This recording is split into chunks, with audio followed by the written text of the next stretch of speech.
नमस्कार दोस्तों, स्वागत है आपके अपने YouTube चैनल रीडिंग लवर्स पर। दोस्तों, आज की जो वीडियो इसमें हम करने वाले हैं, आपके जो CET का जो एग्ज़ाम है उसके लिए जो है प्रैक्टिस सेट को, और यहाँ पर जो हम क्वेश्चन करने वाले हैं सभी के सभी जो है वेरी वेरी इंपॉर्टेंट हैं, क्योंकि इसी प्रकार के जो क्वेश्चन आपको एग्ज़ाम में देखने को मिलेंगे। तो सभी के सभी यहाँ पर क्वेश्चन महत्वपूर्ण हैं। और अगर आपने हमारी इससे पहले वाली वीडियो नहीं देखी है तो इसे आप आई बटन पे क्लिक करके देख सकते हैं, या फिर हमारे चैनल की जो प्लेलिस्ट है वहाँ पर जाकर आप अभी तक के जितने भी वीडियो हैं सभी का आप देख सकते हैं। और अगर आप इंग्लिश ग्रामर के भी जो तैयारी चाहते हैं, इसके क्वेश्चन चाहते हैं, तो इसकी जो वीडियो आपको सुबह 9 बजे मिल जाती है, तो उसे भी आप जरूर देख लीजिएगा, क्योंकि आपके इंग्लिश के जो क्वेश्चन हैं वो भी एग्ज़ाम में पूछे जाएंगे।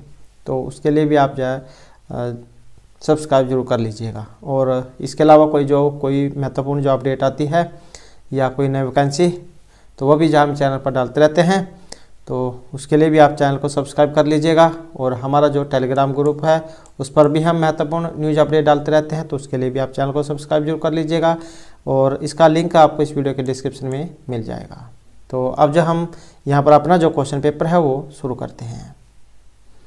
तो हमारा यहाँ पर पहला जो क्वेश्चन आ गया है, और ये जो हम यहाँ पर क्वेश्चन कर रहे हैं, इससे पहले वाले जो यहाँ पर 51 जो क्वेश्चन थे वो हमने इससे पहले वाला जो प्रैक्टिस सेट था उसमें कर लिया था।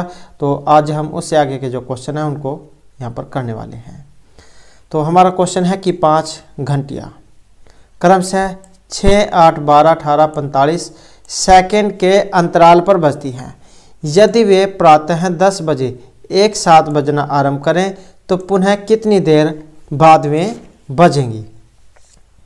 3, 6, 7.5 या 1 मिनट 19 सेकंड पर। तो ये क्वेश्चन जब हम इसे हल कैसे करेंगे, तो इसके लिए हमें ये जो 6, 8, 12 और 45 है, इनका लघुत्तम समावर्तक जो होता है वो लेना होगा। लघुत्तम समावर्तक जो आएगा हमारा 360, और तो उसके बाद जो है यहाँ पर 6 मिनट 360 ही आएगा सेकंड, तो 360 सेकंड, तो इसका मतलब जाए 6 मिनट यहाँ पर इसका होगा। नेक्स्ट क्वेश्चन है गोगा नवमी से। गोगा नवमी उत्सव निम्न में से किस जिले में मनाया जाता है? महेंद्रगढ़, सोनीपत, अंबाला या फरीदाबाद में? और ये जो रहेगा तो यह ऑप्शन सी, कहाँ पर? तो अंबाला जो जिला है वहाँ पर ये मनाया जाता है। और अंबाला जो है इसे वैज्ञानिक जो उपकरण है उसके लिए भी जाना जाता है, क्योंकि वैज्ञानिक उपकरण वाला क्वेश्चन पहले भी एग्जाम में आ चुका है। अगला क्वेश्चन है हरियाणा के किस माह में अधिक तापमान पाया जाता है? मार्च, अप्रैल, मई, जून, जून, जुलाई या जुलाई, अगस्त में? तो कौन सा महीना है? और ये वाला जो महीना है ये आपका मई जून वाला होता है। नेक्स्ट क्वेश्चन आ जाता है हमारा मगलम होते हैं। तो ये है अमलगम। अमलगम होते हैं और किसे कहा जाता है? तो यहाँ पर रहेगा हमारा जो ऑप्शन बी, तो मिश्र धातु जैसे कहा जाता है। अब ये अमलगम क्या होते हैं? पारा तथा अन्य किसी धातु की मिलावट से बनी मिश्र धातु को समलेय या सरस कहते हैं, और केवल लोहे को छोड़कर प्राय सभी धातुएं पारे के साथ मिलकर मिश्र धातु बनाती हैं। कुछ समय पूर्व सरसों का व्यवहार स्वर्ण चांदी जैसे धातु में किया जाता है। तो ये जो अमलगम होता है, दो धातुओं को ठोस मिश्रण जिसमें से एक धातु पारा मरकरी हो उसे अमलगम कहते हैं। तो ये मिश्र धातु जो इसमें रहेगा, दो धातुओं का ठोस मिश्रण, एक धातु इसमें पारा और दूसरी मरकरी हो, तो होता है अमलगम।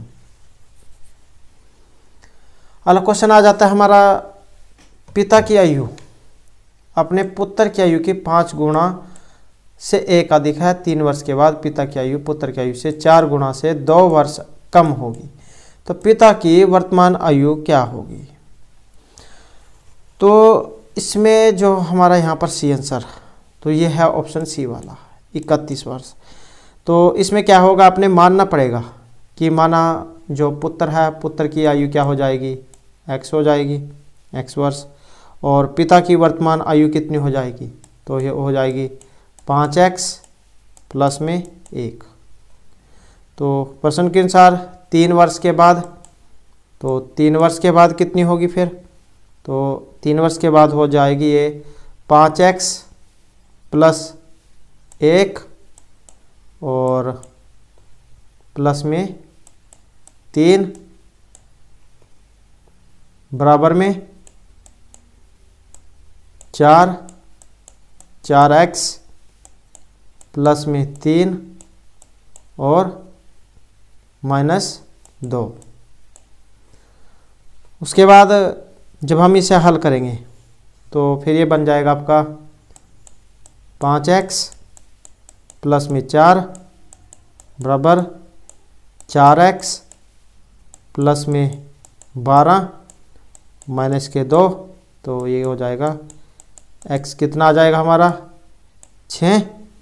तो पिता की वर्तमान आयु कितनी है 5 गुणा 6 और 1 अधिक है तो प्लस में 1, तो कितनी हो जाएगी 5 6 30 और 1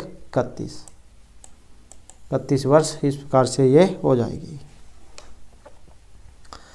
नेक्स्ट क्वेश्चन है यहाँ पर एशियन विकास बैंक का जो मुख्यालय कहाँ पर है, ADB जिसे क्या देते हैं ADB, Asian development bank ADB। तो इसका मुख्यालय कहाँ पर है, नई दिल्ली, टोक्यो, कोलंबिया या मनीला में, और यह ऑप्शन डी कहाँ पर मनीला में। और इसकी जो स्थापना कब हुई थी, तो यह हुई थी वर्ष 1996 में। कब हुई थी, वर्ष 1996 में इसकी स्थापना हुई थी।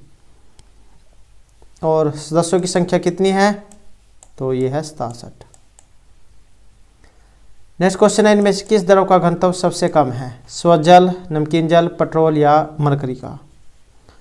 तो द्रव का घनत्व सबसे कम और ये होता है पेट्रोल का।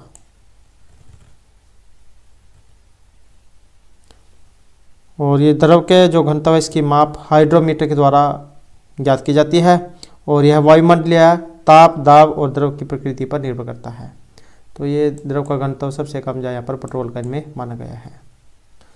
नेक्स्ट आ जाता है मुद्रा जो स्फीति है इसको रोका जा सकता है, निर्यात बढ़ाकर, मुद्रा पूर्ति को बढ़ाकर, सरकारी व्यय बढ़ाकर या मुद्रा पूर्ति को घटाकर।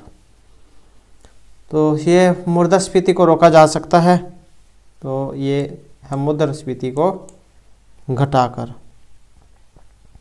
मुद्रास्फीति जब स्थिति होती है जब मुद्रा की मात्रा बढ़ जाती है और मुद्रा का मूल्य गिर जाता है, जिस कारण कीमतें बढ़ जाती हैं।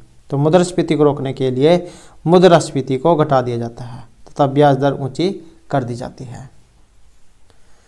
नेक्स्ट आ जाता है हरियाणा में सबसे अधिक गाय पशुधन वाला जिला कौन सा है, सिरसा, पानीपत, कैथल या जींद। तो यहाँ पर हमारा जो आंसर और यह है ऑप्शन ए वाला, तो ये सिरसा माना गया है। नेक्स्ट आ जाता है सरकारी आयोग का इनमें से किसके साथ संबंध है, न्यायिक सुधार के साथ, चुनाव, केंद्र राज्य संबंधों के साथ या वित्तीय सुधारों के साथ। तो सरकारी आयोग का संबंध और इसका जो संबंध है ये रहेगा ऑप्शन सी में, केंद्र राज्यों के साथ।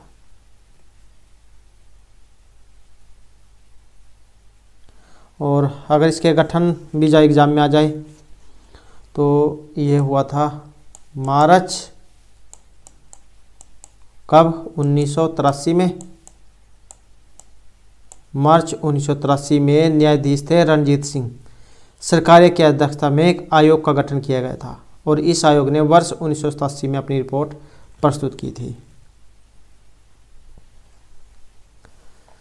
नेक्स्ट आ जाता है हाल ही में समुद्र तल से इतनी फुट की ऊंचाई से गुजरने वाली निम्न में से किस टनल को Guinness book of world record में दर्ज किया गया है। तो ये टनल बतानी है इनमें कौन सी है, अटल tunnel, Chenani नासारी, Tesla tunnel, Pir Panjal. और इनमें से जो है ये ऑप्शन ए वाली है, अटल टनल रोहतांग। अगला क्वेश्चन आ जाता है शीतला माता का जो मंदिर है या मेला कहाँ पर लगता है? गुड़गांव, हिसार, फरीदाबाद या जींद में। और ये है ऑप्शन ए वाला, तो गुड़गांव जो वहाँ पर है शीतला माता का मंदिर। अगला क्वेश्चन आ जाता है एक व्यक्ति दो वस्तुओं में से प्रत्येक को ₹99 बेचता है और 10% का लाभ तथा दूसरी पर 10% की हानि होती है। पूरे सौदे में उसका लाभ या हानि प्रतिशत कितना होगा? यदि एक व्यक्ति दो वस्तुओं में से प्रत्येक को 99% में बेचता है, एक पर 10% का लाभ होगा, दूसरी पर हानि होगी, तो पूरे सौदे में से लाभ और हानि प्रतिशत कितना होगा? 1%, 1.5, 1 या 1% लाभ। तो उसे जो यहाँ पर रहेगा ये होगा 1% की हानि। इसमें हानि वाला जो है फार्मूला लगेगा, माना जो विक्रय मूल्य होगा 99 गुना 2 198 रुपये। उसके बाद जो क्रय मूल्य निकलेगा इसका 99 गुना 100 बटे 110 प्लस 99 गुना 100 बटे 90। फिर ये क्रय मूल्य का लग जाएगा, क्रय मूल्य बराबर विक्रय मूल्य गुणा 100 बटे 100%, 100 जमा लाभ प्रतिशत। और विक्रय मूल्य वाला 100 बटे 100 माइनस हानि प्रतिशत, तो इसका 1% जो है रहेगा। नेक्स्ट आ जाता है कि सरकार के द्वारा स्वास्थ्य साथी योजना की शुरुआत की गई है? हरियाणा, उत्तराखंड, पश्चिम बंगाल या पंजाब के द्वारा। तो किस सरकार के द्वारा साथी योजना की शुरुआत? और ये रहेगी ऑप्शन सी, पश्चिम बंगाल। अगला क्वेश्चन आ जाता है धमाल नृत्य से, और महत्वपूर्ण जो यहाँ पर ये क्वेश्चन है। और हरियाणा में धमाल लोक नृत्य कहाँ पर किया जाता है? झज्जर, मेंदरगढ़, मेवात, कैथल, भिवानी, फरीदाबाद। तो धमाल लोक नृत्य, और ये है ऑप्शन ए, झज्जर और महेंद्रगढ़ में। अगला क्वेश्चन आ जाता है सुधा की तरफ इशारा करते हुए विनोद ने कहा। किसकी? सुधा की तरफ इशारा करते हुए विनोद ने कहा वह मेरे पुत्र के दादाजी की पत्नी की इकलौती पुत्रवधू है। तो सुधा विनोद से किस प्रकार संबंधित है? पोती, माता, भतीजी या पत्नी? क्या? तो सुधा की तरफ इशारा करते हुए, तो इनमें से कौन होगी? और यह है ऑप्शन डी, तो कौन है? पत्नी है। तो इसमें आपने अपने ऊपर इसको जा फार्मूले अप्लाई करना है। जैसे सुधा की तरफ इशारा करते हुए विनोद ने कहा कि वह मेरे पुत्र के दादाजी की पत्नी की इकलौती पुत्रवधू है। तो सुधा विनोद से किस प्रकार संबंधित है? इकलौती का मतलब है कि वह स्वयं अपने बारे में ही बात हो रही है, तो उसकी क्या है? ये पत्नी है।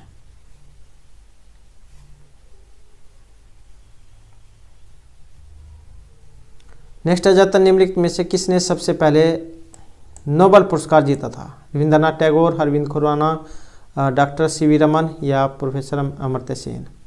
तो सबसे पहले जो नोबेल पुरस्कार जो मिला था ये था ऑप्शन ए, रविंद्रनाथ टैगोर को। और कब मिला था? तो ये मिला था वर्ष 1913 में। और इसके बाद फिर मिला था डॉक्टर सीवी रमन को। फिर इसके बाद सीवी रमन को मिला था 1930 में। और प्रोफेसर अमर्त्य सेन, इनको मिला था 1998 में।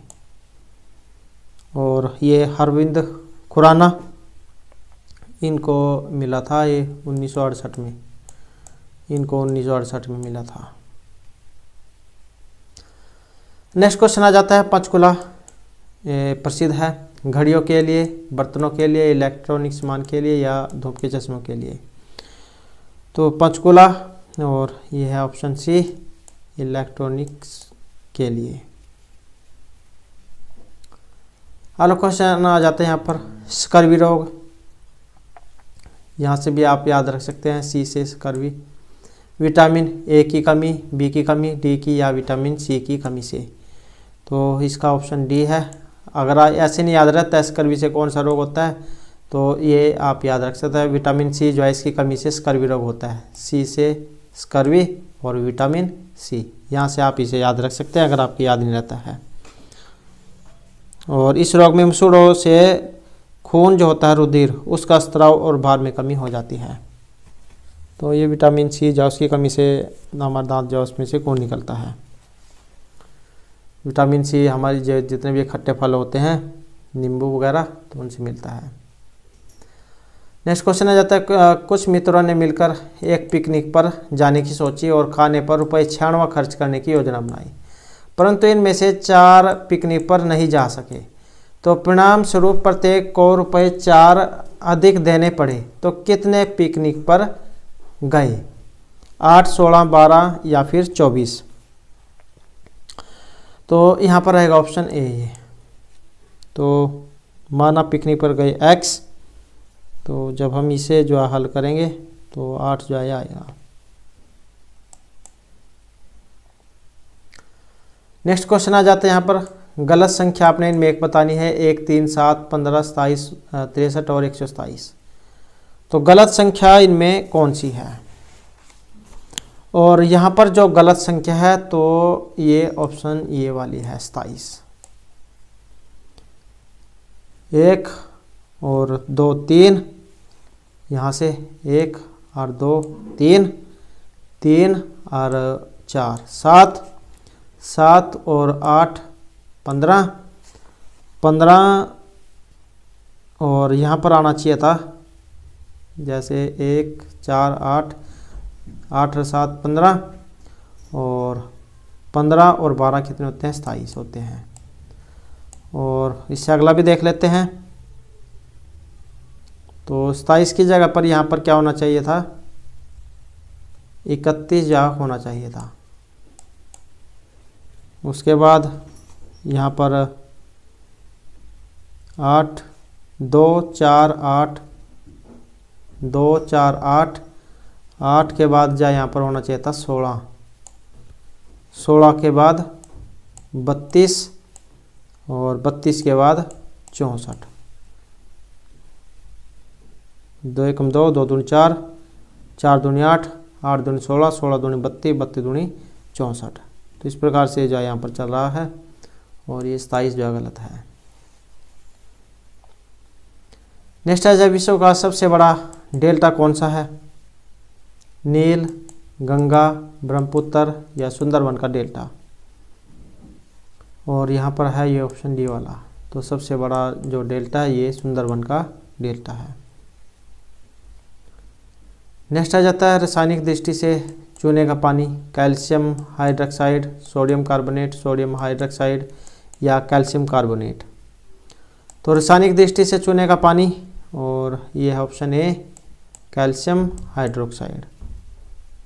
तो रासायनिक दृष्टि से चूने के पानी को कैल्शियम हाइड्रोक्साइड कहा जाता है, जिसका रासायनिक सूत्र अगर एग्जाम में आ जाए तो ये होता है Ca ब्रैकेट OH और 2, Ca ब्रैकेट OH की 2। नेक्स्ट आ जाता है, राज्य के किन जिलों में वायु अप्रदन अधिक होता है? सिरसा, हिसार, रेवाड़ी या इन सभी में? तो ये होता है इन सभी में। रेवाड़ी हो गया, सिरसा, रेवाड़ी, हिसार में। नेक्स्ट आ जाता है, हरियाणा में आयुष विभाग का गठन ये कब किया गया था? वर्ष 1975, 76, 77 या 78 में? तो आयुष विभाग का गठन और ये हुआ था वर्ष 1970 में। नेक्स्ट आ जाता है, कौन सी बिहारी भाषा की एक बोली नहीं है? भोजपुरी, छत्तीसगढ़ी, मगही या मैथिली?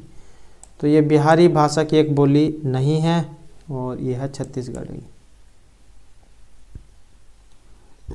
नेक्स्ट है, कोई व्यक्ति 2 पाइपों में से प्रत्येक को ₹12 में बेचता है, उसे एक पर 20% का लाभ और दूसरे पर 20% की हानि होती है। तो पूरे सौदे में उसे बताना है क्या हुआ? ना तो ना हानि ना लाभ, ₹1 का लाभ, ₹1 की हानि या ₹2 का लाभ। तो यहाँ पर जो इसे हुआ ये रहेगा ऑप्शन सी वाला। तो ₹1 की हानि जो इसमें होती है। तो इसमें दो पाइपों का जो कुल विक्रय मूल्य जो है 12 प्लस 12, 12 प्लस में 12, तो ये है 24। और उसके बाद दोनों पाइपों का कुल क्रय मूल्य, तो ये हो जाएगा 12 गुणा में 100 और बटे में 120 प्लस में 12 गुणा 100 बटे 80। और जब हम इसे हल करेंगे तो ये आ जाएगा 10 प्लस में 15 बराबर में 25। और क्रय मूल्य और विक्रय मूल्य, इसका फार्मूला क्रय मूल्य बराबर विक्रय मूल्य गुणा 100 बटे 100 प्लस लाभ प्रतिशत, और ऐसे ही विक्रय मूल्य गुणा 100 बटे 100 माइनस हानि प्रतिशत। तो यहाँ पर ये कितना है 25 और दो कितने थे 24 थे, तो 25 माइनस में 24 तो बराबर 1। तो ये 1 रुपये जो है इसका हानि जायज़ से यहाँ पर हुई है।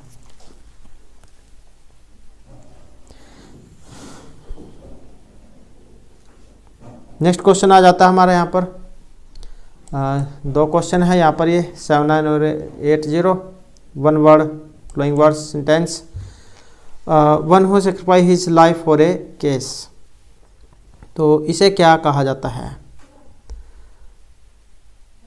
तो इसमें जो आंसर है ये रहेगा हमारा ऑप्शन बी वाला। तो और इसका अर्थ क्या होता है? तो इसका जो यहाँ पर रहेगा, तो ये होता है कि जो एक कारण के लिए अपने जीवन का बलिदान दे देता है, तो इसका ये रहेगा, इसका अर्थ होता है शहीद, ये होता है देशभक्त, और ये होता है सोल्जर सैनिक, और ये होता है क्रांतिकारी। तो जो अपना बलिदान दे देते हैं वो क्या होगा? शहीद। नेक्स्ट आ जाता है custom of having several husbands at the same time, एक से अधिक पति रखने का जो रिवाज है। तो इसे क्या कहा जाता है? इसे कहा जाता है ऑप्शन ए वाले बहुपतित्व।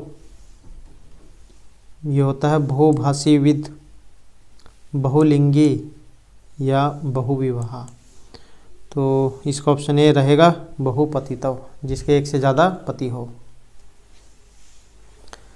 नेक्स्ट आ जाता है हमारे यहाँ पर ऑब्सीडियन, एंडेसाइट, गैब्रो और पेरोडाइट, ये क्या है?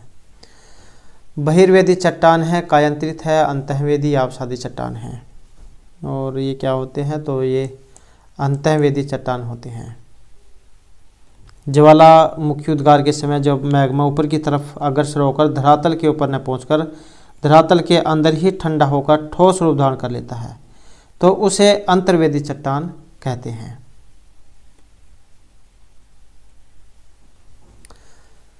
नेक्स्ट है यहाँ पर मनुष्य का प्रमुख उत्सर्जी उत्पाद अमोनिया, यूरिया, यूरिक अम्ल या अमीनो अम्ल।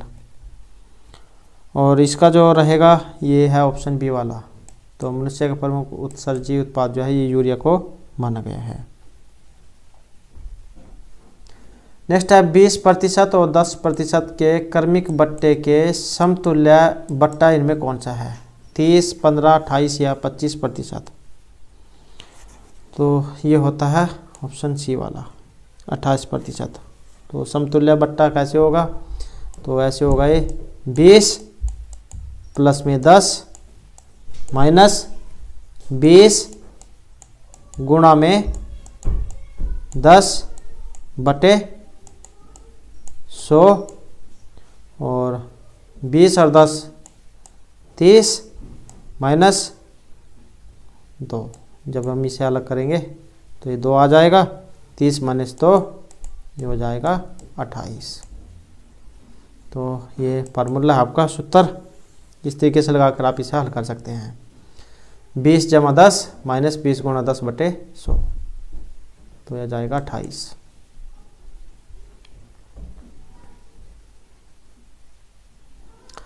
नेक्स्ट आ जाता है यहाँ पर मैग्नीशियम धातु का वायु में जलन एक किस प्रकार का उदाहरण है। मैग्नीशियम धातु का वायु में जलना एक उदाहरण है।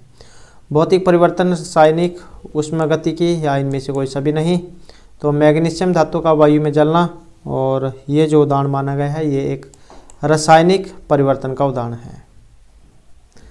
नेक्स्ट आ जाता है हमारा निम्न में एक भिन्न संख्या आपने बतानी है, अलग कौन सी है। ये 527, 639, 246 या 356। तो इनमें अलग कौन सी है, और अलग जो है ये ऑप्शन डी वाली है। तो यहाँ पर देख सकते हैं ये कैसे अलग है।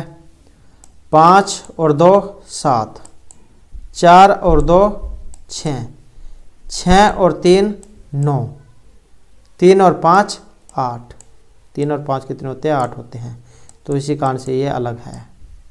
और सारे में देख सकते हैं 6 3 9, 5 और 2 7, 2 और 4 6। नेक्स्ट आ जाता है हमारा यहाँ पर पाव कहें का संधि विच्छेद क्या होगा। पाव प्लस कहें, पो प्लस अक, पौ प्लस अक या पाव प्लस अक। तो इसका रहेगा ये ऑप्शन बी वाला, पो प्लस अक है। औ जो होता है इसको हो जाता है औ।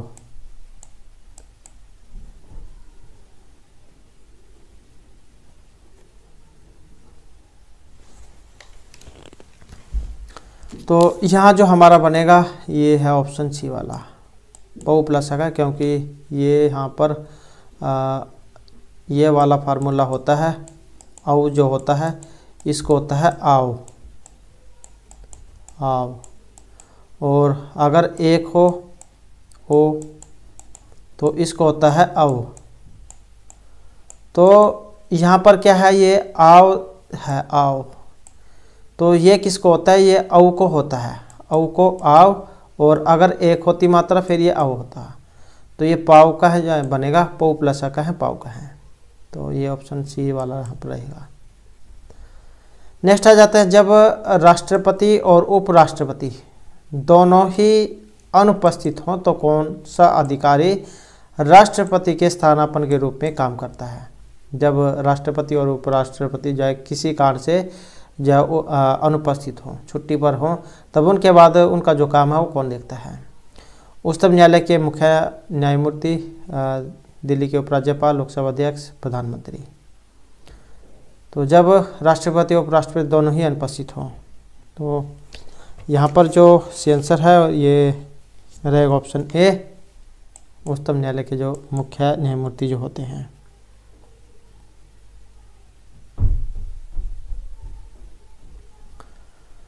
नेक्स्ट क्वेश्चन हमारा निम्नलिखित में से कौन द्रव्यमान की यूनिट नहीं है।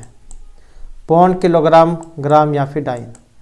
तो द्रव्यमान की एक यूनिट नहीं है और ये है ऑप्शन डी वाली, डाइन। नेक्स्ट आ जाता है डेक्कन अत्यधिका या फिर पठार के उत्तर पूर्व में कौन सा अधिक है। छोटा नागपुर, मालवा का पठार, ए और बी दोनों, या विंध्य श्रेणी। और यहाँ पर है ये ऑप्शन ए वाला। तो दक्कन का पठार के उत्तर पूर्व में कौन सा पठार है, तो यह छोटा नागपुर का पठार।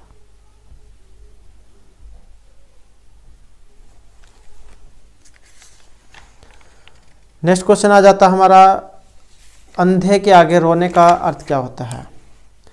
अंधा व्यक्ति देख नहीं सकता, व्यर्थ का प्रयत्न, सफल प्रयत्न करना, या इनमें से कोई सा भी नहीं। और यहाँ पर है ऑप्शन बी वाला, अंधे के आगे रोने का मतलब है व्यर्थ का प्रयत्न करना। नेक्स्ट आ जाता है यहाँ पर out of four alternative suggest select the one which best express the same sentence in possessive active.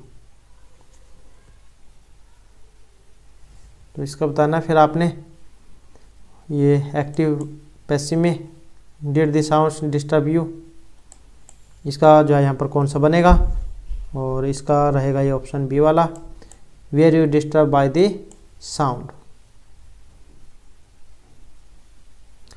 Find the correctly spelled word.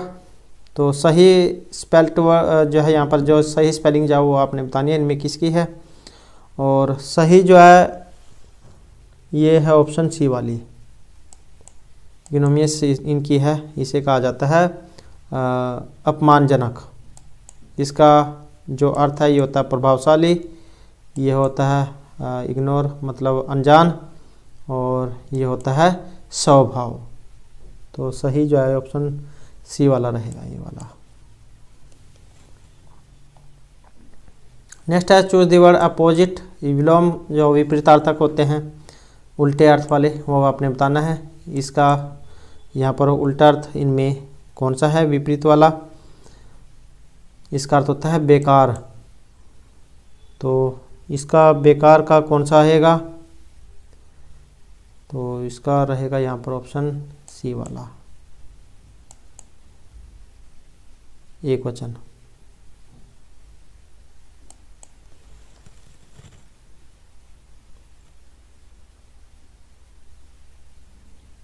तो ये एक वचन है।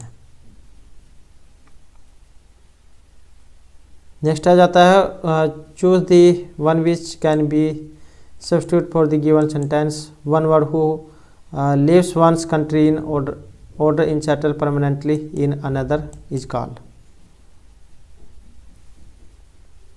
जो अपने देश छोड़कर दूसरे देश में स्थायी रूप से रहने लग जाता है, तो उसे क्या कहा जाता है? यह है प्रवासी, सर्वव्यापी, ब्रह्मचारी या पिगोट। तो इसे क्या कहा जाता है? इसे कहा जाता है प्रवासी। प्रवास मतलब जो दूसरे देश में रहने लग जाता है अपने देश को छोड़कर, तो ये इमिग्रेंट रहेगा। नेक्स्ट आ जाते हैं यहाँ पर fill in the blanks with the most appropriate words. What an story I am not. और इसका जो यहाँ पर रहेगा ये है इनमें ऑप्शन ए वाला, ये होता है अविश्वसनीय और भरोसेमंद।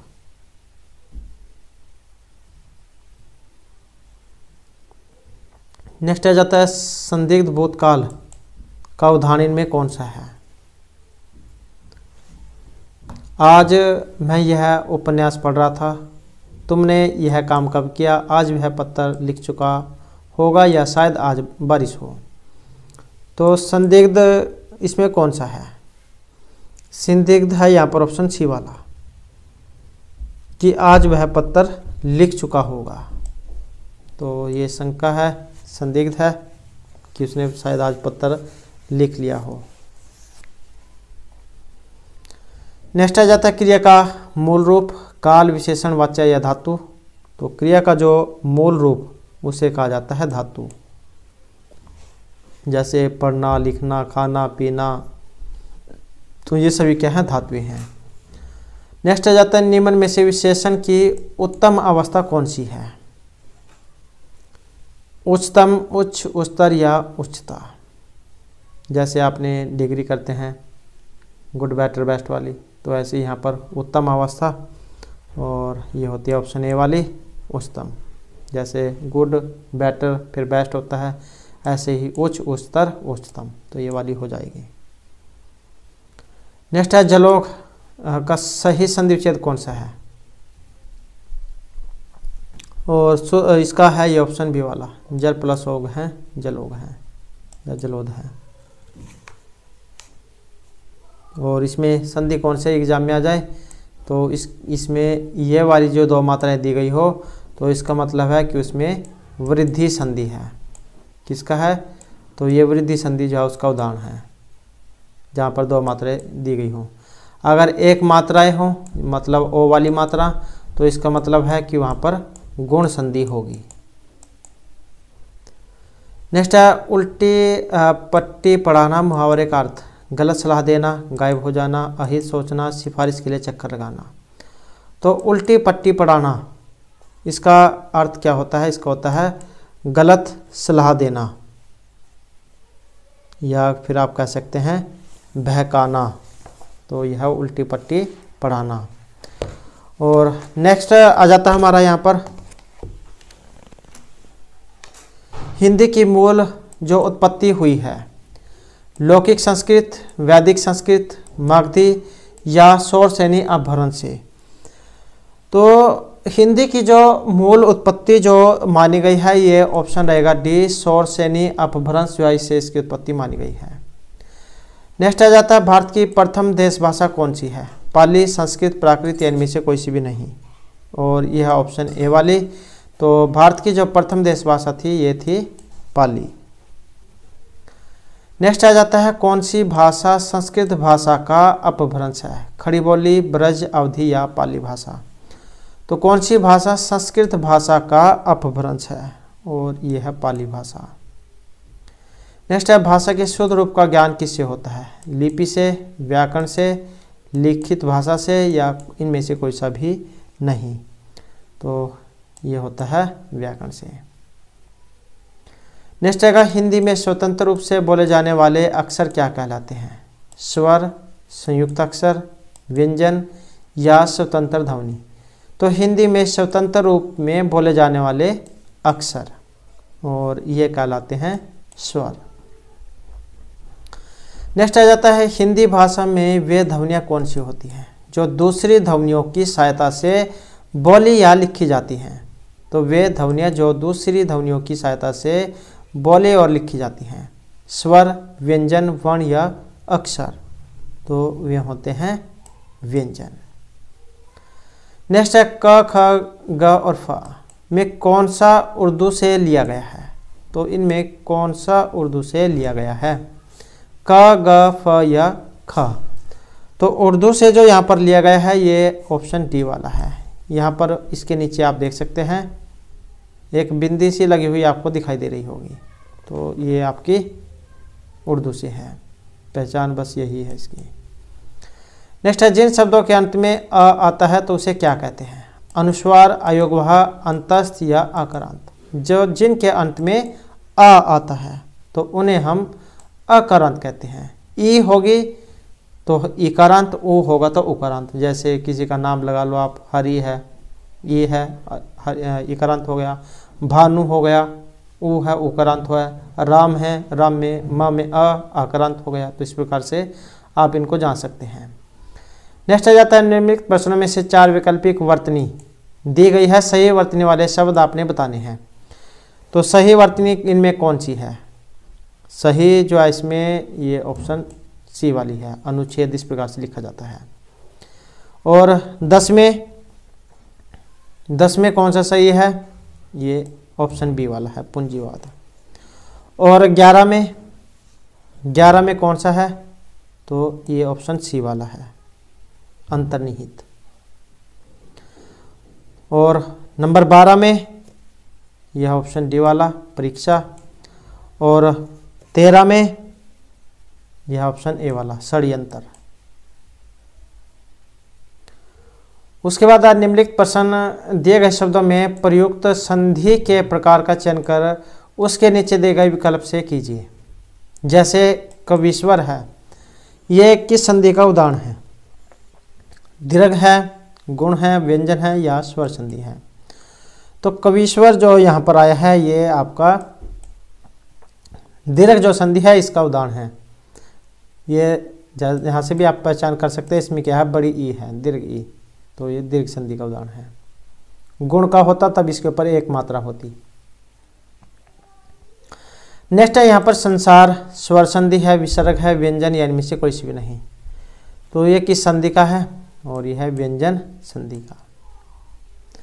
नेक्स्ट है तन्मय, तत्प्लस में तन्मय, इस प्रकार से बनता है ये। और व्यंजन संधि, विसर्ग, स्वर या इनमें से कोई सी भी नहीं। तो यहाँ पर है ये व्यंजन संधि। नेक्स्ट है इत्यादि, इति प्लस आदि, इत्यादि। और यण, दीर्घ, विसर्ग या गुण संधि। और यहाँ पर है यण संधि। ये जहाँ पर भी आपको ये वाला आधा अक्षर दिखाई दे, चाहे ये कहीं पर भी हो, तो इसका मतलब वहाँ पर यण संधि हुई है। अगर आप संस्कृत से है तो ये कोई अनुच्छेद उत्तर इसमें लगता है जो ये यण करता है। नेक्स्ट है निम्नलिखित प्रश्नों में से संधि विच्छेद का चयन कीजिए। पुनर्जन्म, तो जब हम इसको अलग अलग करेंगे तो ये ऊपर जो आपको रा दिखाई दे रहा है इसकी विसर्गा हो जाती है, विसर्गों को रा होता है। तो इसमें जो बनेगा तो ये ऑप्शन फिर एक वाला बनेगा, ए। पुनः प्लस जन्म, पुनर्जन्म, ये विसर्गा जो है इसे ऊर्ण रपर एक सूत्र है जिसकी सहायता से ये ऊपर चला जाता है रा। नेक्स्ट है पितृऋण, और इसका जो है यहाँ पर इनमें सही आंसर बनेगा ऑप्शन सी वाला, पितृ प्लस ऋण, पितृऋण। तो दोस्तों ये थे हमारे आज के यहाँ पर आपके CET एग्जाम के लिए कुछ महत्वपूर्ण क्वेश्चन जो आपके आगे आने वाले एग्जाम के लिए महत्वपूर्ण रहेंगे। और दोस्तों अगर आपने अब तक हमारे चैनल को सब्सक्राइब नहीं किया तो सब्सक्राइब कर लीजिएगा और हमारे साथ अंत बनाने के लिए धन्यवाद।